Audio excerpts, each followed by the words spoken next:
In the year 793, the monastery of Lindisfarne, the sacred heart of Christian England, went up in flames.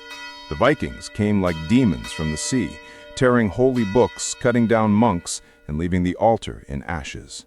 The bells fell silent, and in that silence, terror spread across all of Europe. Whispers carried like the wind. They come from the north, men with pale hair, eyes like wolves, axes like thunder. Villages trembled at the sight of red sails rising on the horizon, like open wounds bleeding against the sky. Kings in their great halls clutched their crosses, praying the storm would pass them by. Even the proud Saxons, who once defied Rome itself, shivered at the sound of the Viking horn. But for Ragnar Lothbrok, it was not enough. Lindisfarne was only the first strike, the opening of a saga. The coasts of England, the silver of monks, the ashes of villages, these were only sparks. Ragnar was not born to vanish in the fog of small raids. He was born to carve his name into the bones of Europe. And so, his eyes turned south. Beyond the cold seas, beyond the burning coasts of Francia, there lay a jewel greater than all others: Paris. The city of kings, the heart of the Frankish Empire, the prize no Viking had ever dared to claim. Could Ragnar break its mighty walls? Could the hammer of Thor shatter the cross of Christ? Would Paris bow to the sons of the north? Or would the gods choose this moment to seal Ragnar's fate? From the fjords of Norway, from the frozen shores of Denmark, from the forests of Sweden, Ragnar's call thundered across the land. Lay down your plows, take up your axes, abandon your nets, raise your swords. Follow me, and you will be richer than kings. Fall with me, and you will feast in Valhalla. Farmers dropped their tools, their eyes burning with hunger for glory. Fishermen left their nets, grasping axes with trembling hands.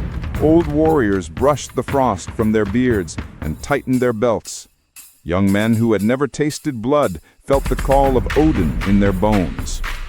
From every corner of Scandinavia they came, until the shore was filled with more than 120 longships, each one carved with the head of a dragon, jaws gaping, eyes painted red as if alive, eager to devour the world. Sails of crimson stretched to the wind, painted like wounds that never healed. Oars struck the sea in perfect rhythm, like the heartbeat of some monstrous beast. When the fleet set sail, the North Sea itself seemed to tremble. The drums boomed, the horns howled, and the warriors sang the death song of their people. If we fall today, tomorrow we drink in Valhalla. Along the coast of Francia, villages burned like dry straw. Smoke rose higher than the stars. Refugees fled screaming, their voices carrying a single word: dragons! Dragons on the river! But Ragnar did not stop. He was here not for a few sacks of grain or a chest of silver. He was here to strike at the very heart of the empire. As the oars dipped into the Seine, Paris began to shudder. The fire from Lindisfarne had grown into a storm that now roared toward the proudest city of the Franks. That night, Paris did not sleep. Church bells rang through the dark, not to summon prayer, but to toll like a funeral dirge. On the watchtowers, soldiers stared across the water, where Viking fires burned bright against the night. In the squares, mothers clutched their children, priests wept at the altars, and young soldiers gripped their spears with shaking hands. In his hall, Charles the Bald clutched the cross in his trembling fist. He knew the truth: if Paris fell, the empire would collapse. His voice cracked with fear as he gave his command. Gather every man, build the camps along the Seine, defend Paris with blood. When dawn broke, the river was filled with death. More than 120 longships stretched across the Seine. Their crimson sails swelled like storm clouds, the rising sun flashing against a sea of steel, axes, swords, and spears glinting like lightning. At the prow of the lead ship stood Ragnar, cloak of wolf fur flowing in the wind. He raised his axe high and roared, "Paris will tremble before us. Valhalla awaits those who fall today." The Vikings beat their axes against their shields, thunder rolling across the earth. Then came the charge. Longships crashed against the riverbank, warriors leaping ashore, shields locked, axes raised. The Frankish line bristled with spears, a wall of steel awaiting the storm. The collision shook the world.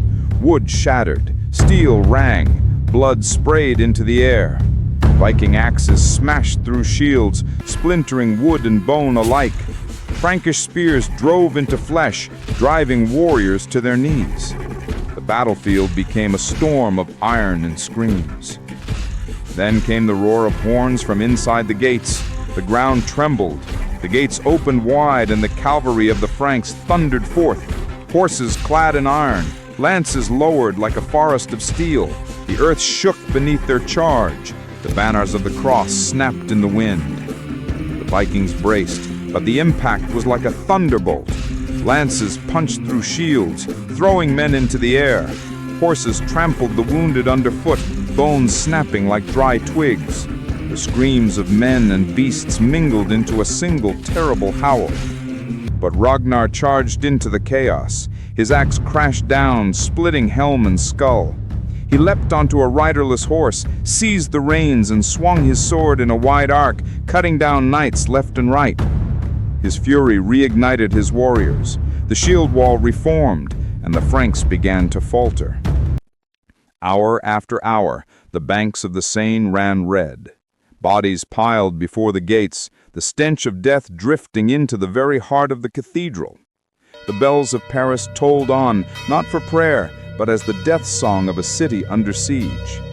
By evening, Ragnar gave his order. Burned their ships. The captured Frankish vessels were drenched in pitch, set aflame, and pushed into the river. Flames roared into the sky, painting the walls of Paris in firelight. Burning ships drifted down the Seine like floating coffins, carrying the souls of the fallen into darkness. Inside the city, panic consumed the people.